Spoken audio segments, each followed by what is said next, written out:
Bulilyaso ang isinasagawang extortion ng NPA sa boundary ng Barangay Igang Masbate City at Barangay Cancahurao, Baleno, Masbate nang mai-report ito sa tropa ng 96IB nitong Miyerkules, December 3. Agad itong inaksyonan ng kasundaluhan na nauwi sa 5 minutong enkwentro at nagresulta sa agarang pagkamatay ng isa sa natitirang miyembro ng KLG North SRC4 BRPC na positibong kinilala ng kanilang pamilya bilang si Alexander Imaas alias Pakro. Kapatid ko, Pakro. Sabi ko sa kanya, Tol, bumaba ka na, sabi sa akin. Hindi ba siya pababa hanggang hindi siya naubusan ng tapang. Tapos kung mabababa siya, pangkay, matap niyang dalawang paa.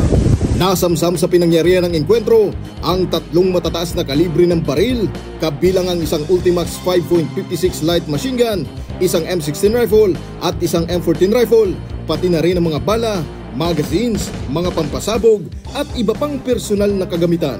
Sa kabila nito, sinikap ng mga sundalo na maibalik ang bangkay ng NPA sa kanyang pamilya na inabot ng 12 oras bago maibaba mula sa kabundukan. Ayon sa 9ID, hindi nila prioridad ang enkwentro, subalit hindi sila magdadalawang isip na gawin ito kung patuloy na magmamatigas ang natitirang NPA. Ang naitalang enkwentro po kung saan isa na naman nating kababayan ang binawian ng buhay ay hindi natin kagustuhan.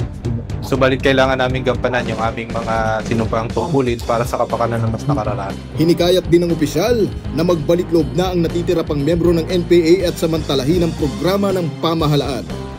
Kaya naman buong pagsusumikap namin kinukumpinsi yung mga natitira pang miyembro ng NPA dito sa Kabikulan na abandonahin na yung walang saysay na armadong pakikibaka at samantalahin yung mga programa ng pamahalaan para sa kanilang pagbabagong buhay. Pinasalamatan din ng 9ID ang komunidad na patuloy na nagpapaabot ng impormasyon na malaking ambag sa pagsugpo ng insurhensiya sa rehiyon.